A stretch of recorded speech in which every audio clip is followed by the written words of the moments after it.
E se um dia você descobrisse que sua vida não passa de um palco dirigido pela pessoa mais próxima a você, o que faria? João Henrique Ferreira, um jovem bilionário de Recife, acreditava estar à beira da morte. Mas ele ainda não sabia que a dor maior não viria da doença, e sim do próprio sangue. As manhãs em Recife sempre carregam a umidade intensa do mar, mas hoje o ar parecia mais pesado. Do 48º andar da Torre Ferreira, sede da maior incorporadora do Nordeste do Brasil, João Henrique Ferreira permanecia imóvel diante da parede de vidro, os olhos fixos no horizonte cintilante. As pequenas ondas quebrando na praia de Boa Viagem pareciam sussurrar algo que ele não conseguia entender. O relógio suíço em seu pulso marcava 8h15. Na sala de reuniões do 47º andar, já lotada, os executivos mais influentes da empresa aguardavam sua presença para a apresentação do plano de expansão para Fortaleza. Mas João continuava sentado ali, os dedos batendo inconscientemente na borda da xícara de café preto sem açúcar. A mente dele não estava naquele lugar. Havia acabado de sentir uma vertigem violenta. A visão escureceu, o coração disparou, o corpo inteiro gelou. 2 semanas já se repetiam esses sintomas, indo e vindo como fantasmas. No início, ele pensou que fosse apenas estresse, reuniões intermináveis, negociações gigantescas, noites em claro com clientes, mas agora não era isso. João, posso entrar? A voz da assistente particular soou da porta. Era Letícia, sempre pontual, sempre imbatível em sua calma. João assentiu, levando a mão à têmpora. Está tudo pronto? Claro, mas o senhor precisa beber água. Seu rosto está muito pálido. Ele sorriu de leve, sem responder. Meia hora depois, na sala de reuniões, tudo parecia seguir o normal. Diretores apresentavam números, gráficos de crescimento iluminavam a tela, planos para conquistar novos mercados eram expostos.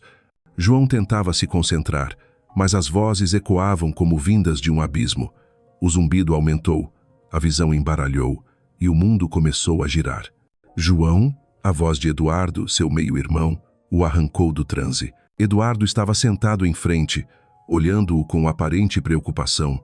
Ou seria algo escondido atrás daquele olhar? Desculpem, murmurou João. Preciso de alguns minutos. Levantou-se, mas o mundo não se ergueu com ele. As paredes se inclinaram, a sala rodou. Apoiou-se às pressas na mesa de vidro. A gravata afrouxou. A respiração encurtou. Só um pensamento ecoava. Isso não está certo. 3 horas depois, João estava sentado em uma poltrona de couro na ala VIP do Hospital Real Português, segurando firme um copo d'água. À sua frente, o Dr. Alberto Lima, antigo amigo de seu pai e um dos maiores neurologistas do norte do Brasil. João, vou ser direto, disse o médico, voz grave. Os resultados da ressonância e dos exames neurológicos mostram algo sério. João manteve o olhar firme. Sempre fora homem de encarar a verdade. Não temia relatórios financeiros no vermelho, nem as decisões frias de cortar centenas de empregos quando necessário. Mas aquele tom, aquele olhar, ele sabia. Não era como antes. Você tem uma doença neurodegenerativa, continuou o médico. Rara, genética, sem cura. Os sintomas estão avançando rápido. No ritmo atual você pode ter 2, 3 anos de vida, talvez menos. O silêncio se transformou em vácuo. E depois disso, João perguntou, a voz rouca, as funções motoras vão declinar, a cognição ficará lenta. No fim, o corpo não responderá mais. João esboçou um sorriso amargo. Sempre achei que a morte chegasse de repente. Nunca imaginei que viria como um relatório, linha por linha, sem erro algum. Você tem alguém próximo? Perguntou o médico. Esposa? Filhos? Família? Ele balançou a cabeça.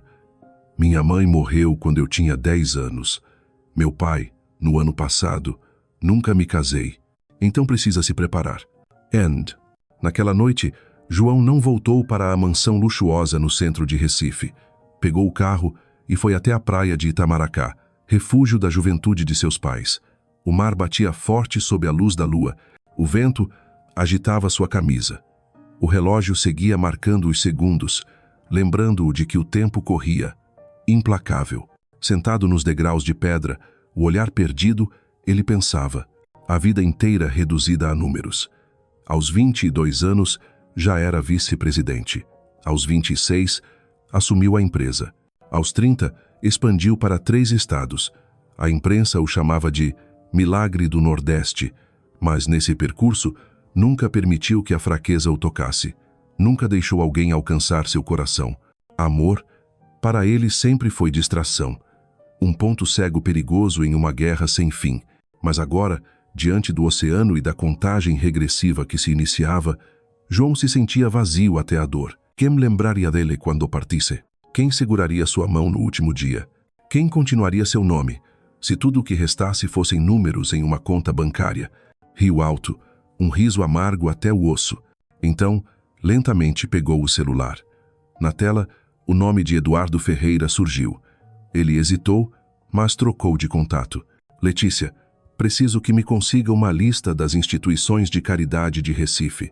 Sim, senhor. O senhor quer ajudar? João olhou o mar, os olhos frios como pedra. Não. Quero ir a um jantar beneficente. E preciso saber, quem vai servir as taças naquela noite? Letícia ficou em silêncio por alguns segundos. Entendi. Não quero alguém de destaque. Quero alguém real. 3 dias depois, no Hotel Atlante Plaza, lustres de cristal iluminavam o salão luxuoso. O violino soava suave, enchendo o ar. Empresários, políticos, artistas desfilavam pelo espaço. João entrou em um smoking preto, olhar afiado, mas a mente vagava em outra direção, para o ponto onde sua câmera invisível fazia a pergunta: quem será real o suficiente, forte o suficiente e também desesperado o bastante para não recusar uma proposta insana? Ele ainda não sabia, mas em instantes, um acidente banal traria essa pessoa até ele. Uma mancha de vinho tinto seria o início de um capítulo totalmente novo, um encontro que ninguém poderia prever. Não apenas um jogo do destino, mas o nascimento de um amor ao mesmo tempo errado e grandioso. 3 dias depois do jantar beneficente no Atlante Plaza, Ana Clara Ramos ainda não tinha coragem de ligar a máquina de lavar. O uniforme de garçonete, camisa branca e avental preto, permanecia pendurado atrás da porta do quarto alugado. Uma mancha roxa de vinho tinto no peito era a prova silenciosa de um erro ou de um destino. Naquela noite, ela não conseguiu dormir. Ao lado, sua irmã Mariana, de 15 anos, descansava tranquila, sem imaginar o que havia abalado o mundo da irmã: derramar vinho sobre um bilionário, constranger o homem mais poderoso de Recife diante de centenas de convidados, levar uma bronca do chefe, quase ser demitida. Mas o que tirava o sono de Ana não era a vergonha. Era o olhar daquele homem, João Henrique Ferreira. Ele não se irritou, não a desprezou, não ameaçou processar. Apenas a olhou, longamente, como se pudesse enxergar as rachaduras escondidas dentro dela, aquelas que Ana sempre ocultava sob a aparência firme, os turnos extras sem pagamento, as parcelas atrasadas. E então, na manhã seguinte, um Mercedes estacionou diante do conjunto habitacional no bairro de Candeias. Um homem de terno elegante lhe entregou um envelope bege, sem remetente, sem selo. Apenas um bilhete, escrito à mão com letra firme: Senhorita Ramos, quero discutir uma oportunidade de parceria. Se tiver interesse, encontre-me às 14 horas de amanhã no café do 23 grau andar do Atlante Plaza. João Henrique Ferreira. Ana achou que fosse brincadeira, mas quando perguntou a Mariana, e o homem que trouxe isso como era, a menina apenas deu de ombros. Parecia segurança de astro de cinema, mas bonitinho. O dia seguinte foi de tormento. Ela não podia simplesmente não ir. A curiosidade, o medo e a estranheza daquele convite a arrastavam, mas também não podia aparecer vestida como quem vai pedir emprego em loja. Acabou escolhendo o único vestido que poderia chamar de decente, azul marinho, comprado com gorjetas 3 meses antes. Prendeu os cabelos, sem maquiagem, sem batom, mas o olhar direto. Às 14 horas, entrou no café panorâmico do 23 grau andar, com vista para a praia e metade de Recife. João já estava lá, sentado à mesa encostada no vidro, sem seguranças, sem assistente, Apenas um homem de camisa cinza grafite, mãos pousadas sobre uma xícara de expresso. Quando a viu entrar, o olhar dele suavizou. Por um instante. Ana Clara Ramos, disse ele, levantando-se para puxar a cadeira. Obrigado por vir. Ela assentiu. Não tenho muito tempo. Então vou direto ao ponto. João respondeu, sentando-se de volta. Quero me casar com você. Nenhum preâmbulo, nenhuma flor, nenhuma metáfora. A frase caiu entre o jazz ambiente e o tilintar de copos como uma explosão no silêncio. Ana recuou na cadeira, o rosto empalidecendo. O senhor está maluco? Não, ele disse, sereno. Estou perfeitamente lúcido e preciso de uma esposa, uma mãe para meu filho. Ela se levantou de súbito. Não sou prostituta. Jamais pensei isso. Ele ergueu os olhos, sem sombra de ironia. Mas também não acredito em amor. Acredito em compromisso, responsabilidade, clareza. Ensam. Ela ficou parada, as mãos trêmulas. Sente-se, Ana, ele pediu, mais suave. Se depois de ouvir tudo ainda quiser ir, não vou impedir. Ana não entendeu por que voltou a sentar. Talvez pela firmeza calma da voz. Talvez porque algo dentro dela tremia sem nome. Há um mês. João começou. Recebi o diagnóstico de uma doença neurodegenerativa incurável. Tenho de 2 a 3 anos. Depois disso, perderei o controle do corpo. E então, ele parou, escolhendo as palavras. Não tenho esposa, não tenho filhos, não tenho a quem deixar meu legado. Ana ficou em silêncio. Por isso, continuou, preciso de alguém ao meu lado, disposta a ter um filho comigo. Não por amor, por acordo. Em troca, garantirei sustento vitalício para você e sua irmã. Mariana terá toda a educação paga, em qualquer escola ou universidade. E se você gerar meu filho, todo o patrimônio passará para o nome dele. Ela o encarou. Está comprando uma mãe para seu herdeiro. Não. João respondeu. Estou buscando alguém corajosa, honesta e com motivo para lutar. E por que eu? Ele inclinou a cabeça. Porque vi isso em você. Não assinaram nada naquele dia. Ana deixou o café com o coração em tumulto, mas à noite, sentada ao lado da cama, observando Mariana lutar com a lição de física sob a lâmpada trêmula, com as brigas dos vizinhos ecoando pela parede fina, ela se viu num lugar estranho. Esperança e culpa. Ser mãe por dinheiro, vender a própria vida em troca do sonho da irmã? Não podia. Mas também não podia virar as costas. Na manhã seguinte, Ana ligou para João. Tenho uma condição. Diga. Nos casaremos, mas quero a guarda da criança se o senhor morrer, e Mariana poderá estudar onde quiser. De acordo. Nada de romance, nada de toques, nada de fingimentos. Tudo ficará no âmbito do contrato. E tem mais uma coisa. Owen? Qual? Nunca me transforme em marionete. Se eu entrar no seu mundo, será com meus próprios pés. Do outro lado da linha, João silenciou por um instante. Feito, mas também tenho uma condição. Qual? Enquanto durar, viva de verdade. Se sentir vontade de rir, ria. Se quiser chorar, chore. Não finja. Eu passei a vida fingindo. Não quero que a última pessoa ao meu lado também finja. 4 semanas depois, Ana Clara Ramos tornou-se a senhora Ana Ferreira, em uma cerimônia sem anel de diamante, sem vestido de princesa, sem convidados ilustres, apenas o vento do mar, uma igrejinha em Olinda, Mariana com um buquê de papel, e um sorriso estranho nos olhos de João ao lá caminhar até ele. Não era o sorriso de uma vitória, era o sorriso de alguém que acabara de encontrar algo que já não acreditava merecer. Dizem que o dia do casamento é um momento sagrado, onde 2 vidas se tornam uma, onde lágrimas e sorrisos se misturam em um hino de felicidade. Mas para Ana Clara Ramos, o dia de seu casamento aconteceu em silêncio, sem velas, sem flores, sem família, sem amor. Apenas acenos de cabeça, promessas assinadas em papel e uma quietude que gelava o coração. A cerimônia foi realizada em uma pequena capela antiga no Alto da Sé, em Olinda, de onde se avista Recife do Alto, onde o vento sopra tão forte que parece capaz de levar embora todas as dúvidas. Mas para Ana, o vento apenas bagunçava seu cabelo, e aumentava ainda mais a sensação de deslocamento naquele cenário quase pintado à mão. Ela vestia um vestido de seda marfim enviado por João no dia anterior, ajustado de forma estranhamente perfeita, como se tivesse sido feito sob medida há muito tempo, embora ela jamais o tivesse provado. Simples, elegante, discreto, perfeito demais para quem não se sentia parte dele.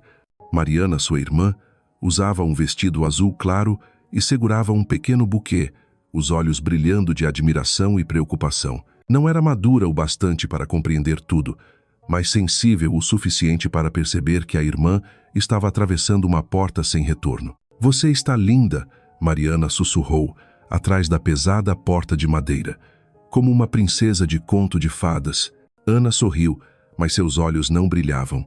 "Sou uma princesa escolhida para salvar o reino, não por amor, mas por contrato." A porta se abriu. João estava diante do altar, de terno cinza, olhar carregado não de paixão, nem de julgamento, mas de uma seriedade que quase lembrava compaixão. Ao lado dele, o padre, o único que sabia que não se tratava de um casamento comum, aceitara celebrar com uma condição: se não houver amor, que ao menos haja bondade. Não houve coro, nem violino. Nenhum pai conduzindo a filha. Ana caminhou sozinha, os passos vacilantes não apenas pelo vento frio, mas pela curva irreversível que estava traçando. O olhar de João não se desviava dela. Não era de desejo, tampouco de análise. Era o olhar de alguém tentando decifrar uma alma que em breve chamaria de esposa. "Você aceita esta mulher como sua esposa, para amar, cuidar e acompanhar, na doença e na saúde, na tristeza e na alegria?" perguntou o padre. "Aceito", João respondeu sem hesitar. "Você aceita este homem como seu marido, para compartilhar e sustentar a vida conjugal?" Ana apertou discretamente as próprias mãos. "Aceito." "End of." "Então, em nome de Deus, agora são marido e mulher." João virou-se para ela, olhos cinzentos, pesados como o céu de Recife antes da chuva. "Você me permite beijá-la?" Ana assentiu. Ele pousou um beijo leve em sua face, tão correto, tão contido, que parecia mais um carimbo em um documento do que o toque de um marido em sua esposa. Naquela noite, João levou Ana e Mariana ao luxuoso penthouse em Boa Viagem, onde cada parede de vidro refletia o oceano. Tudo era silencioso demais, limpo demais, perfeito demais, ao ponto de sufocar Ana. "Seu quarto é à esquerda", João disse a Mariana, num tom suave. "E o de lá?" a menina perguntou. "De frente. Estaremos lado a lado, mas não precisamos dividir o mesmo quarto, a não ser que ela queira." Ana apenas assentiu. O jantar foi a primeira refeição em família. A comida, preparada pelo chefe particular, era requintada e quente, mas para Ana parecia insossa. Mariana, ao contrário, deliciava-se com o risoto de cogumelos, perguntando sem parar sobre o aquário na varanda, o elevador privativo, o piano no canto. "Você toca piano?" Mariana quis saber. "Não", João respondeu, com um sorriso leve. "Era da minha mãe. Ela tentou me ensinar Chopin, mas eu tocava muito mal." Ana o observou com nova curiosidade. Era a primeira vez que ele falava da mãe. "Ele parece sozinho", pensou. Na primeira noite, Ana não conseguiu dormir. O quarto era grande demais, a cama macia demais, os lençóis perfumados demais. Tudo parecia estranho, como se fosse uma intrusa. Foi até a varanda, olhando as luzes de Recife cintilarem como vagalumes. Ouviu passos. João estava na sala, com uma taça de vinho, como se já soubesse que ela não pregaria os olhos. "Difícil se acostumar?" ele perguntou. "Difícil me acostumar com tanto silêncio", ela respondeu, apoiando-se no parapeito. "O silêncio é um prêmio que você aprenderá a valorizar, ou uma punição, quando não há ninguém para conversar." Ele não replicou, apenas serviu mais vinho e lhe estendeu o copo. "Quer um pouco?" Ana balançou a cabeça. "Prefiro não arriscar dizer besteira na minha primeira noite de casada." João sorriu. "Esta não é sua primeira noite de esposa, é a primeira noite de sócia de vida. Isso soa como cofundar uma empresa." Ana soltou um riso breve. "E não é o que estamos fazendo, cofundando um futuro." Ficaram em silêncio alguns instantes, até que ele continuou: sei que isso não é fácil para você. Tenho o direito de duvidar, de se proteger, mas não pretendo controlá-la. Quero que continue sendo quem é. Não precisa virar outra pessoa. O senhor também, Ana retrucou. Não finja ser o marido perfeito. Já temos nosso acordo. Está claro, ele assentiu. Mas Ana, ela se virou para encará-lo. Se algum dia mudar de ideia, sobre o amor, sobre mim, sobre a criança, não hesite em dizer. Porque a última coisa que quero nos meus anos finais é viver dentro de uma mentira prolongada. Depois daquela noite, a vida entrou em novo ritmo. 2 estranhos sob o mesmo teto, sem se tocar, compartilhando refeições, conversas, consultas médicas, mantendo fronteiras. Mas Ana percebeu, algo estava mudando. Não nele, nela. Ela começou a reparar no jeito como ele servia o café, sempre deixando uma colher de açúcar mascavo, lembrando que ela odiava o refinado. Notou como ele ouvia Mariana falar da escola, sem expressão, mas fazendo sempre a pergunta certa. Viu-o ficar até tarde lendo filosofia, sentado à janela como quem buscava algo perdido. E cada vez que entrava na sala, ele erguia o rosto, como se sua presença tivesse importância. Ela não chamava aquilo de amor. Não queria chamar de nada, mas sabia. Aquele casamento frio estava se tornando algo que nenhum dos dois esperava. Um começo. O tempo corria mais devagar no penthouse de frente para o mar. Não por falta de compromissos, mas porque cada movimento entre Ana e João era medido em silêncios, em olhares, em pausas longas que diziam mais do que palavras. E eram justamente esses silêncios que abriam espaço para algo indefinível, como batidas do coração fora do plano inicial. Numa manhã de sábado, antes de o sol nascer sobre o oceano, Ana despertou com o som suave de um piano vindo da sala. Por um instante pensou estar sonhando. O som era quente, real, melancólico. Saiu pé ante pé. João estava sentado ao piano antigo de sua mãe, camisa branca de mangas arregaçadas, os dedos tocando de forma desajeitada, mas determinada. Não lia partituras, apenas repetia um trecho curto errando algumas notas. Mas cada erro vinha acompanhado de um sorriso discreto, um sorriso que Ana nunca vira nele antes. Sei que você está me observando, João disse sem virar a cabeça. Ana se sobressaltou. Não queria atrapalhar. Não atrapalha. Ele deixou as teclas, girando a cadeira. Só estava tentando lembrar uma peça que minha mãe me ensinou. Você parece feliz. Ele a fitou em silêncio por alguns segundos.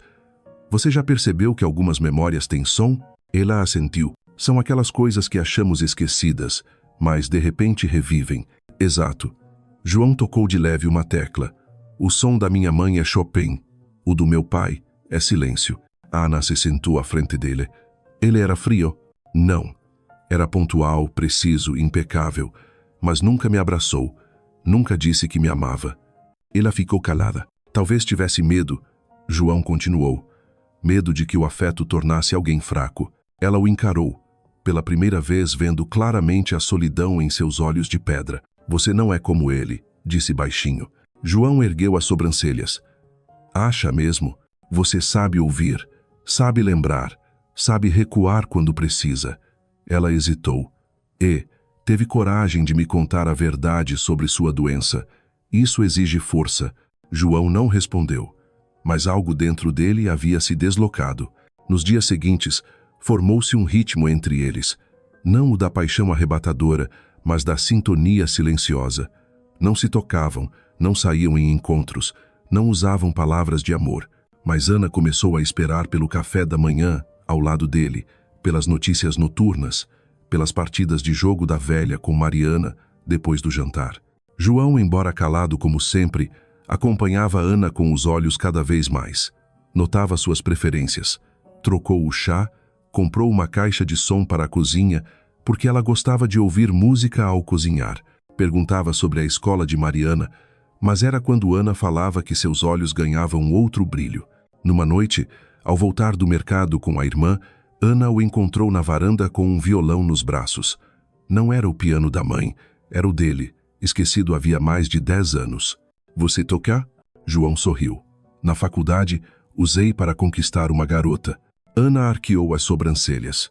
Então você já amou? Ele assentiu. Uma vez. Não o bastante para chamar de amor, mas o suficiente para perceber que eu não estava pronto. E agora? João demorou. Agora estou pronto para a verdade, mas não sei se estou pronto para a dor. Ana sentou-se ao lado. Eu também. Não precisaram dizer mais nada, nem tocar as mãos. A presença bastava. Num domingo, João a levou ao Instituto Ricardo Brennan, Museu de Arte e Armas Antigas. Ana, no início, pensou que fosse parte da encenação matrimonial, mas ao chegar, percebeu que ele não interpretava nada. Ele realmente amava a arte. Entre estátuas de mármore, pinturas clássicas e a luz atravessando cúpulas de vidro, Ana descobriu outro João, contemplativo, apaixonado pelos detalhes. O que você vê nesse quadro? João perguntou, diante de uma tela com um casal no deserto, olhando o pôr do sol. Ela está prestes a ir embora, Ana disse, e ele não tem coragem de segurá-la. Por quê? Porque acha que não merece ficar com ela. João voltou-se para ela. Você acredita mesmo nisso? Ela riu de leve. Nem todo mundo tem coragem de lutar pela pessoa que ama. Ele ficou em silêncio, os olhos tremendo. E nem todo mundo tem paciência de esperar o amor chegar na hora certa, respondeu. Naquela noite, ao assistir a um filme, João sentou-se mais perto. A distância entre eles já era mínima, mas nenhum dos dois rompeu o silêncio, porque ambos sabiam, o que crescia entre eles não estava no contrato. Numa tarde de chuva, Ana correu à varanda para recolher roupas e escorregou. Gritou. João surgiu em 3 segundos, descalço, e a agarrou como se tivesse caído do alto. Está bem? Ele ainda segurava firme seus ombros. Ofegante, ela encontrou os olhos dele. Sim, estou bem. João não disse nada, apenas a puxou para junto de si, pressionando sua cabeça contra o peito. Pela primeira vez, não foi razão, nem acordo, foi medo de perdê-la. Naquela noite, Ana não conseguiu dormir. Algo estava mudando. O contrato permanecia intacto, mas os olhos dele já não eram os mesmos. O toque não era o mesmo, e o coração dela batia em ritmos que não podia controlar. Seria isso o que sempre temeu, ou o que já tinha esquecido de sonhar? Enquanto isso, João também não dormia. Ficou diante da janela, taça de vinho na mão, a única coisa que ainda lhe dava a ilusão de controle.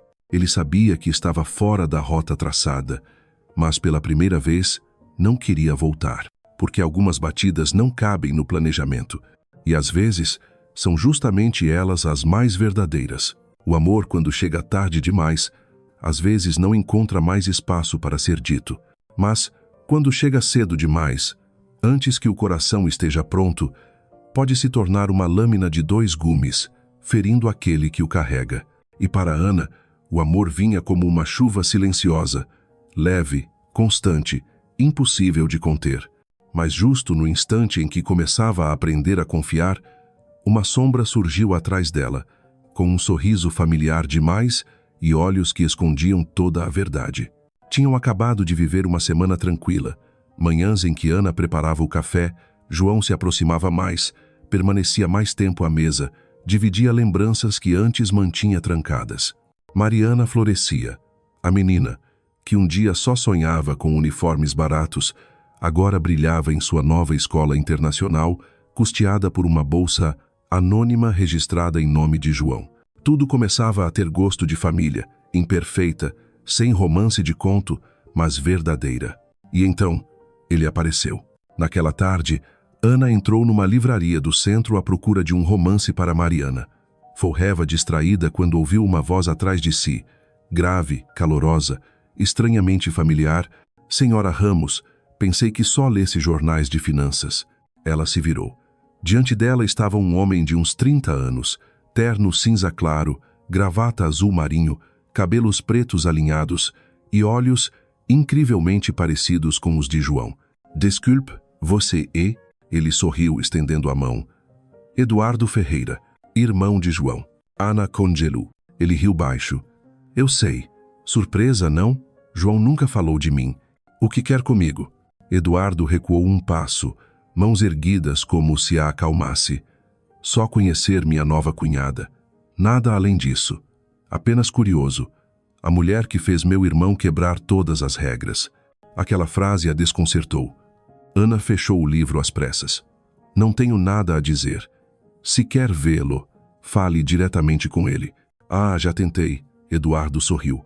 Ele mudou de número, mudou de rotina, mudou de si mesmo. O olhar de Ana se tornou duro. Obrigada pela apresentação. Agora preciso ir. Claro, mas se quiser saber a verdade, pode me ligar quando quiser, disse ele, entregando um cartão. Existem coisas que João não teve coragem de contar. Talvez porque não queira perder você. Ana guardou o cartão. Não por acreditar, por curiosidade. Naquela noite nada contou a João. Mas a inquietação a corroía. Começou a notar o quanto ele evitava falar da família. Além da mãe, nunca mencionava o pai, tampouco irmãos. Eduardo só surgira uma única vez, numa reunião virtual, quando João o apresentou rapidamente. Este é Eduardo, diretor financeiro da filial em Fortaleza. Ela se lembrava de ter perguntado: ele é seu irmão de sangue? João hesitara antes de responder. Irmão por parte de pai, mas não somos próximos. E só. Ana não insistiu. Naquele tempo, ainda não se importava o bastante. 3 dias depois, Ana recebeu um e-mail sem remetente. Assunto: a verdade sobre João. Havia um arquivo de áudio. Ela tremeu antes de abrir. Você tem certeza de que os exames são falsos? A voz era de Eduardo. Certeza. João só sente sintomas por causa da medicação que prescrevi. Não há dano neurológico algum. Perfeito. Agora é só manter o roteiro por alguns meses. Depois disso, João abrirá mão de tudo. E eu assumo. É a esposa dele? Ela é apenas uma peça. Quando João acreditar que vai morrer, os sentimentos dele a tornarão útil. Ela o conduzirá à decisão errada. O celular escorregou da mão de Ana. O corpo inteiro gelou. Naquela noite, sentou-se diante de João à mesa, tentando disfarçar o tremor. Ele falava animado sobre um projeto para construir casas a crianças sem teto no interior de Pernambuco. Os olhos brilhavam como os de uma criança que encontra propósito. Mas Ana só ouvia, em sua mente, a sentença cruel. Ela é apenas uma peça. João não fazia ideia. Ele estava sendo manipulado pelo próprio irmão. E ela, que pensava ser a parte beneficiada no acordo, não passava de peão em jogo maior. Depois do jantar, quando Mariana já dormia, Ana foi à varanda. João estava lá, taça de vinho em mãos, olhando o horizonte. João, ela disse, posso perguntar uma coisa? Ele assentiu. Quem é de verdade Eduardo? João demorou a responder. Quando criança, eu acreditava que se dividisse minha comida com alguém, essa pessoa nunca me trairia. Eduardo me provou errado. O que ele fez? João pousou a taça. Quando nosso pai morreu, o testamento deixou a maior parte para mim. Eduardo não gostou, mas não disse nada. Só se afastou dos negócios. Depois voltou, mais doce, mais esforçado. Achei que tivesse mudado. Dei a ele o projeto em Fortaleza. E Rhodes? Não sei. João balançou a cabeça. Mas desde que ele começou a ligar sem parar depois do casamento, sinto algo errado. Errado por quê? João a encarou, pela primeira vez, os olhos revelando medo. Porque nunca vi Eduardo se importar com ninguém além de si. Se ele agora presta atenção em você, não é por afeto. Naquela noite, Ana não dormiu. Releu o e-mail. Reescutou a gravação. Pela primeira vez, enviou o arquivo para si mesma, renomeando. Prova 1. Plano de Eduardo. Então pegou o cartão de visitas que guardara. Escreveu uma única frase. Quero saber tudo. Café antigo. 14 horas. Não porque acreditasse em Eduardo, mas porque precisava descobrir até onde João estava sendo manipulado. E mais que isso, precisava saber que tipo de homem era aquele que, apesar de tudo, ela já começava a amar. Quando a confiança vacila, até o que parecia sólido pode desmoronar em um instante. Ana jamais pensou que duvidaria de João, o primeiro homem que a fez sentir-se respeitada, protegida, mas a verdade tem seu hábito cruel. Não chega quando estamos prontos, e sim quando estamos mais frágeis. E quando Ana entrou no café às 14 horas daquele dia, o coração batia forte, não de expectativa, mas do medo de ouvir algo que não queria acreditar. Eduardo já a esperava. 2 xícaras pedidas. O mesmo sorriso meio verdadeiro, meio falso. Não tenho muito tempo, Ana disse, sentando-se. Fale logo. Tudo bem. Ele se inclinou, retirando um envelope da pasta. Aqui está a cópia dos exames originais. João está perfeitamente saudável. O laudo que ele recebeu foi adulterado. Ana abriu. Linha por linha. Cérebro normal, sem lesões, sem sinais de degeneração. E que provas você tem de que João não sabe disso? A voz dela tremia entre razão e emoção. Eduardo riu. João confia no Dr. Alberto, amigo do nosso pai. Nunca desconfiaria. Eu só precisei escolher bem quem manipular e adicionar algumas doses de medicamento suficientes para causar sintomas leves. Você fez tudo isso apenas para tomar a empresa. Não só a empresa, ele respondeu, os olhos de repente frios. É a vida inteira de comparações. Sempre o filho legítimo, o herdeiro perfeito. Eu, apenas a sobra. Ana fechou as mãos em punho. E eu, o que sou para você? A peça perfeita. Meu irmão não confia em ninguém, mas sempre enfraquece quando acredita ser amado. Eu só precisava que ele pensasse que você o ama, que tem família, herdeiro, e ele entregaria tudo. Só precisei empurrar um pouco. Ela se levantou, as lágrimas queimando. Você é um monstro. Não, Eduardo disse devagar. Sou apenas o resultado de uma família que sempre me pôs atrás de outro. Você não precisa acreditar em mim. Mas, se quer salvar João, mantenha-se lúcida. Ana saiu do café atordoada. Cada passo parecia sobre pedras afiadas. Não sabia de quem estava mais irada, de Eduardo por sua trama, de João por ser tão fácil de enganar, ou de si por ter deixado o coração atravessar fronteiras. Naquela noite, ela juntou os exames verdadeiros, a gravação e notas explicativas em uma pasta. Quando João voltou do escritório, ainda tirava o paletó quando a viu de pé em seu escritório, olhar fixo. Preciso te mostrar algo, ela disse, a voz trêmula mas firme, sobre Eduardo e sobre você. Oh, Eduardo, o que ele fez? Ana pôs a pasta sobre a mesa. Você não está doente, está saudável. João congelou. Como disse, aqui estão os exames reais. Aqui a gravação do médico comprado. Aqui tudo o que descobri. Ele leu, ouvia. O rosto mudava de cor. As mãos tremiam. Sentou-se, a cabeça entre as mãos. Não pode ser. João, não sei se você sabia, mas se soube desde o início e mesmo assim me envolveu nisso, por favor, não diga nada. Ele ergueu os olhos, vermelhos. Ana, eu não sabia. Juro. Eu realmente acreditei que ia morrer. Tudo o que fiz foi porque pensei não ter mais tempo. E por que não desconfiou? Por que não checou de novo?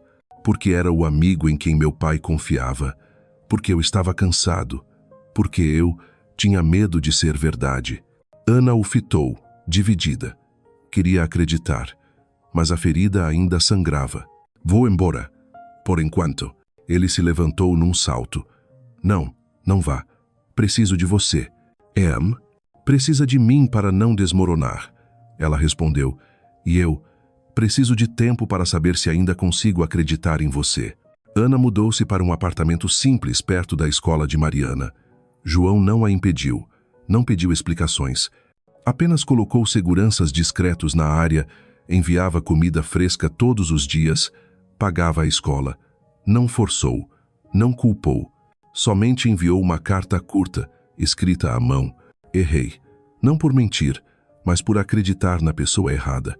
Se precisar que eu prove a verdade, me dê essa chance. Não para manter você, mas para ser digno de você. 2 semanas depois, Ana procurou Eduardo novamente. Não por curiosidade, mas por estratégia. Você acha mesmo que João vai deixar você tomar a empresa? Ele já está fraco, Eduardo sorriu. Um passo a mais e ele renuncia. O conselho está do meu lado.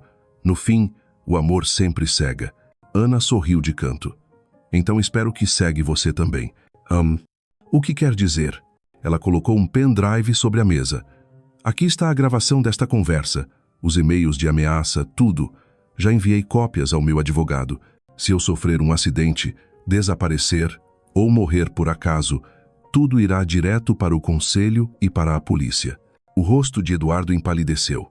Não me teste, ela disse, gelada. Se você é a escuridão, eu sei acender a luz. Naquela noite, Ana voltou ao antigo penthouse. João estava junto à vidraça, taça intocada na mão. Você voltou? Ele perguntou, sem virar-se. Voltei, porque percebi que você precisa de alguém ao lado, não de alguém que o deixe cair sozinho. Ele se voltou, olhos marejados. Mas ainda não te perdoei. Ela completou. Só escolhi ficar para lutar junto. João assentiu. Aproximou-se devagar e segurou a mão dela com cuidado. Obrigado por não virar as costas. Existem batalhas que não precisam de armas, mas ainda assim rasgam o coração. Existem traições que não usam facas, mas matam a confiança camada por camada. Mas para João e Ana, foi justamente no instante em que quase perderam tudo que encontraram o mais precioso. Um motivo para lutar juntos, não pela glória, mas pela verdade e pelo coração que escolheu não abandonar. João já não era o mesmo nas semanas após a saída de Ana. O homem que já liderara centenas de funcionários e assinara contratos milionários com um simples gesto agora, ficava horas imóvel no escritório, encarando relatórios, sem lê-los. O grupo Ferreira começava a vacilar. Rumores circulavam entre acionistas. João estava gravemente doente, prestes a renunciar. Já havia passado o controle ao irmão. Eduardo, o fantasma que rondava há meses, surgia agora como salvador, cheio de autoconfiança. O Conselho de Administração convocou uma reunião extraordinária para o fim do mês, oficialmente para reavaliar a estrutura de liderança em tempos de crise. Todos sabiam o que significava. Um golpe legítimo. Mas Eduardo ignorava um detalhe. João não lutava mais sozinho. 3 dias antes da reunião, Ana levou João até a doutora Beatriz Lemos, neurologista renomada de São Paulo, totalmente independente da rede local. Ele passou por uma bateria de exames, ressonância, eletroencefalograma, testes motores. O laudo, com assinatura e selo oficiais, foi claro. João estava completamente saudável. Paralelamente, Ana acionou seu advogado, Dr. Marcelo Arantes, especialista em fraudes corporativas. Juntos, reuniram as provas. E-mails, gravações, cópias de exames falsificados e a peça decisiva, o depoimento do médico que Eduardo havia comprado. O homem, encontrado por Ana através de uma ex-enfermeira, aceitou colaborar em troca de redução da pena. O preço da traição, às vezes, é menor que o preço da verdade. Na manhã da reunião decisiva, Recife acordou sob chuva pesada, persistente, como se o céu também soubesse que seria um dia de juízo. João vestiu terno preto, gravata azul escura, a cor do grupo Ferreira, olhar firme. Ana ao seu lado, em vestido bege sóbrio. Não trocaram muitas palavras, apenas um olhar, um aceno, como se ali já houvesse um pacto de confiança total. No 47 grau andar, a sala de reuniões estava lotada. Eduardo chegara cedo, sentado em posição central, exalando confiança arrogante. Cumprimentava acionistas, distribuía sorrisos, apresentava planos de reestruturação. Precisamos de alguém jovem, ágil, livre de problemas de saúde, disse, olhando para João com veneno disfarçado. João devolveu o olhar com um sorriso contido. Está certo, Eduardo. Nenhum grupo pode depender de alguém fraco, mas existe algo mais perigoso que uma doença: a traição. O ambiente pesou. Eduardo forçou uma risada. Espero que não esteja insinuando nada contra mim. João pousou uma pasta grossa sobre a mesa. Não preciso insinuar. Fez sinal. O advogado Marcelo entrou, acompanhado de 2 investigadores e o médico falso. O silêncio dominou a sala. João se levantou. Fui diagnosticado incorretamente. E não por acaso. Foi um plano, meticulosamente construído para me afastar e me obrigar a entregar tudo, orquestrado por quem eu mais confiava dentro da família. Ele abriu a pasta. Aqui estão as provas, e-mails, gravações, exames originais e o depoimento da testemunha. Eduardo empalideceu. Um dos acionistas murmurou: isso é inacreditável. O advogado Marcelo então exibiu a gravação. A voz de Eduardo detalhando o esquema, mencionando Ana como a peça perfeita. O som das risadas cúmplices ecoou pela sala. Os olhares se voltaram para Eduardo, agora com desprezo. João não levantou a voz, não explodiu em ira. Apenas disse: quando um homem escolhe a família em vez do poder, isso é caráter. Mas quando escolhe trair o próprio sangue por um assento, isso é corrupção irreversível. A votação foi rápida. O resultado, quase unânime. Eduardo destituído, proibido de atuar em qualquer atividade do grupo e denunciado formalmente. Quando João deixou a sala, parecia carregar ombros mais leves que nunca. Naquela tarde, João e Ana estavam à beira-mar, no mesmo lugar onde um dia falaram de um contrato sem amor. Ele segurou a mão dela, apertando de leve. Obrigado por acreditar em mim, mesmo quando não restava nada além do meu coração.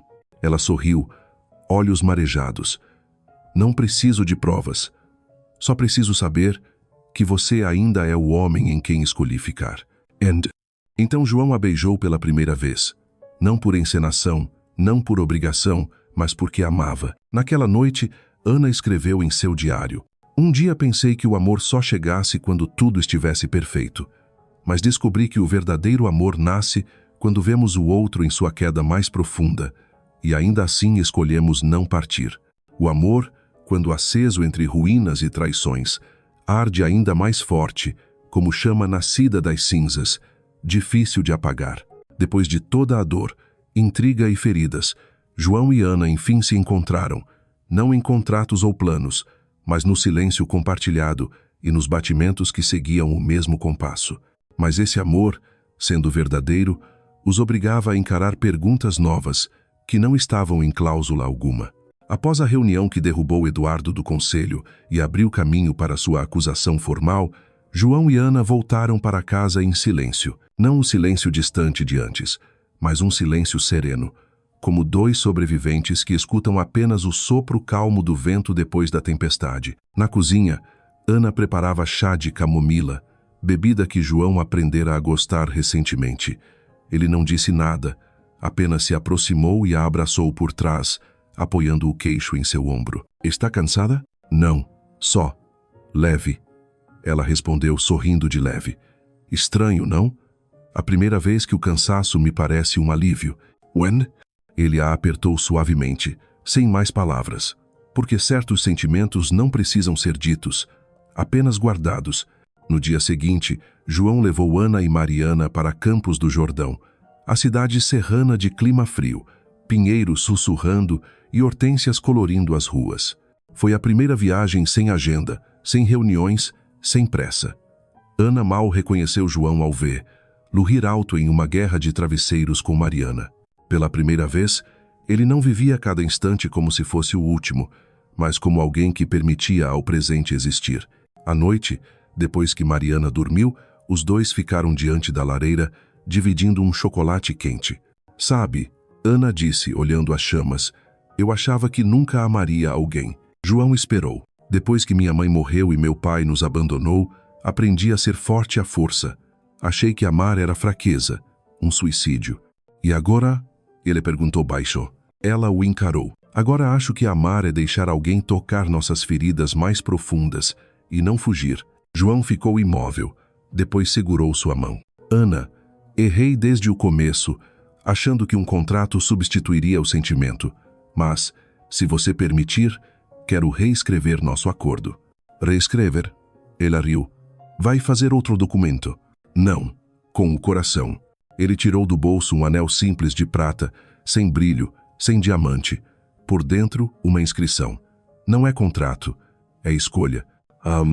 Você pode recusar, disse ele, trêmulo. Não é um pedido de casamento. Só quero que saiba, se um dia escolher me amar, não por obrigação, não por circunstâncias, não por Mariana, mas por mim, então use este anel. Sem pressa, sem promessa, apenas quando sentir que é real. Ana segurou o anel, mãos trêmulas, coração descompassado. Você vai esperar? Até o dia em que não precisar de contratos para acreditar no que é verdadeiro. De volta a Recife, nada foi dito sobre o anel. Mas os olhares mudaram. Os sorrisos, os toques rápidos na cozinha, os apertos de mão ao passar, tudo soava como prelúdio de uma melodia em formação. Numa manhã, procurando o casaco de Mariana, Ana viu João na varanda escrevendo. Aproximou-se em silêncio. Ele não percebeu. Era um diário. Nunca pensei que amaria alguém sem motivo. Mas Ana não se parece com nada do que já vivi. Ela não veio para me salvar. Veio para me lembrar de que eu mereço viver de verdade, mesmo que fosse só nos dias finais. O coração de Ana se apertou. Virou o rosto para que ele não visse suas lágrimas. Naquela noite, entrou no quarto onde ele lia, com o anel na mão. João. Ele ergueu os olhos. Ela apenas abriu a mão, colocou o anel na dele. Depois ergueu lentamente a mão esquerda. Coloque em mim. Os olhos dele marejaram. Não é por pena, nem por gratidão, ela disse. É porque eu te amo. Não sei quando começou. Talvez quando você deixou um cobertor no meu quarto na primeira noite fria. Talvez quando apenas pousou a mão no meu ombro em silêncio. Só sei que já te amava antes mesmo que conseguisse me amar de volta. João levantou-se, deslizou o anel em seu dedo. Devagar, seguro, ninguém chorou. Mas ambos sentiram o coração se partir, não de dor, mas de plenitude. No dia seguinte, João a chamou ao escritório. Quero mudar meu testamento, disse. Vou manter o controle da empresa, mas a maior parte do meu patrimônio pessoal será em seu nome e de Mariana. Você não precisa. Eu sei, ele interrompeu. Não é por medo da morte, é porque escolhi você. Não um contrato, mas uma companheira. Ela segurou sua mão com força. Então também quero mudar algo. O quê? Quero que nosso filho carregue os 2 sobrenomes. Hindu. Naquela noite, fizeram amor pela primeira vez. Não por acordo, não para gerar herdeiro, mas porque se amavam, sem pressa, sem espetáculo. Apenas 2 corpos que depois de tanta luta, enfim se encontraram e escolheram permanecer. Dizem que o casamento é o início de uma jornada. Mas, para Ana e João, o primeiro foi apenas uma curva cheia de dúvidas. Um contrato moldado pelo medo, pela praticidade e por promessas frias. Quando, porém, o amor foi finalmente chamado pelo nome certo, quando o coração já não se escondia atrás da razão, eles entenderam. Precisavam de outro casamento, não para começar, mas para renascer. Foi João quem falou primeiro. Numa tarde, enquanto Ana arrumava flores na sala, hábito que cultivara sempre que precisava de silêncio interior, João entrou, trazendo uma pequena caixa quadrada, embrulhada em papel cru e fita fina. Tenho uma pergunta, disse ele. A voz levemente trêmula, raro em quem já convencera parceiros de milhões e recuperara uma empresa das mãos de um traidor. Ana ergueu os olhos, curiosa. Ele abriu a caixa. Não havia anel. Apenas um bilhete escrito em tinta azul. Você pode ser minha esposa de novo? Não por motivo algum. Não por plano algum. Apenas porque você quer. Ana leu devagar. Depois levantou o olhar. E desta vez, vai ter flores, vestido e velas. João riu, aliviado. Claro, e ainda, o mar. Eles escolheram Porto de Galinhas, praia de areia branca e águas transparentes, a 1 hora de Recife. João alugou um pequeno resort, nada extravagante, mas cheio de cuidado. Convidaram apenas os realmente importantes. Alguns amigos próximos, funcionários fiéis, a professora de Mariana e um pianista idoso que tocara ao lado da mãe de João em sua juventude. Mariana, agora com 16 anos, foi a dama de honra. De vestido lilás e buquê de lavanda, arrumado junto com a irmã, ela sussurrou enquanto ajudava Ana a ajustar o vestido. Está nervosa? Ana sorriu diante do espelho, a mão pousada no ventre, onde uma nova vida crescia. Não. Estou certa. Desta vez é de verdade, Mariana disse, os olhos brilhando. Sim, Ana murmurou. É a primeira vez, e será para sempre. A cerimônia começou ao pôr do sol.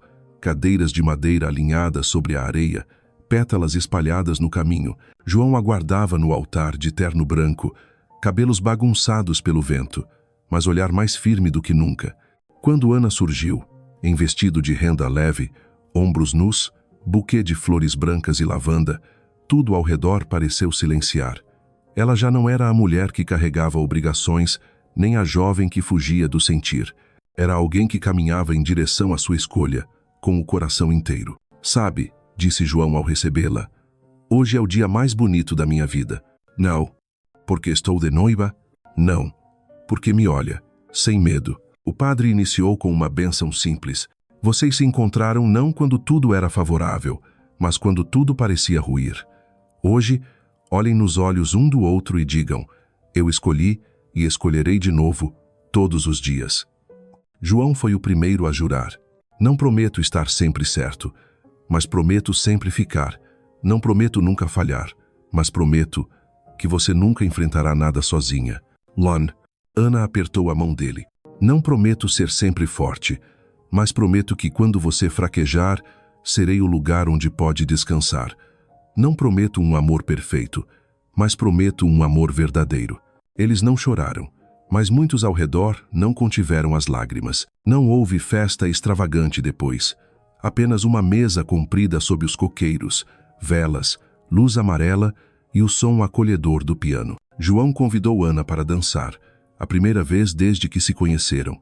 Acha que fomos longe demais? Ela perguntou, encostada em seu ombro. Não, ele sussurrou, porque no fim cheguei ao lugar certo. À noite, no quarto de madeira de frente para o mar, João havia preparado flores brancas, velas e uma pintura pendurada na parede, feita sob encomenda, retratava as memórias que Ana um dia lhe confiara. A menina carregando a irmã em meio à tempestade, a mulher diante de escolhas impossíveis, a esposa lendo a janela. Você me espionou? Ana riu, com lágrimas nos olhos. Não, eu ouvi você desde o primeiro dia. Só demorei a entender o que queria dizer. Deitados, mãos entrelaçadas, João sussurrou. Você acha que nosso bebê terá seus olhos? Ana sorriu, firme e terna. Se for menina, quero que tenha o coração do pai. Se for menino, que tenha a coragem dele. Ele beijou sua testa. Eu só quero que nasça do amor. Naquela noite, o som do mar não foi apenas o ritmo da natureza. Foi a canção silenciosa de um casal que um dia se uniu por contrato e que agora permanecia por escolha. Sem fingimentos, sem pactos de medo. Apenas amor e permanência. A vida não é um conto de fadas, onde tudo termina com felizes para sempre. Para Ana e João, a felicidade não veio como milagre, mas como resultado de escolhas diárias. Escolher amar, escolher perdoar, escolher ficar, mesmo quando seria mais fácil partir. E num mundo em constante turbulência, eles descobriram a arma mais poderosa para vencer tudo, o amor. 3 meses após o segundo casamento, Ana estava no 4º mês de gestação. Saudável, radiante, mas cautelosa, não por medo, mas porque já não vivia só por si. João mudara mais do que ela poderia imaginar. Deixara parte da gestão do grupo e passou a dedicar-se ao Instituto de Caridade em nome da mãe, enquanto aprendia, passo a passo, a ser pai. De manhã, preparava o café da manhã, levava Mariana à escola, aquecia o leite de Ana. À noite, massageava-lhe as costas, lia livros sobre gestação e colocava a mão em sua barriga para conversar com o bebê como se fosse um velho amigo. Você vai ter uma mãe forte, um pai desajeitado, mas sincero, e uma irmã um pouco impaciente, mas cheia de amor. Seus olhos brilhavam como quem jamais tivesse conhecido dor. Eduardo, após ser denunciado, buscou reduzir a pena entregando esquemas antigos do grupo. João não o procurou, mas Ana, numa tarde, foi até a prisão. Veio me humilhar? Eduardo perguntou, abatido. Ela o olhou sem ódio. Vim dizer a última palavra. Você me feriu, mas foi por sua causa que descobri o mais importante. O quê?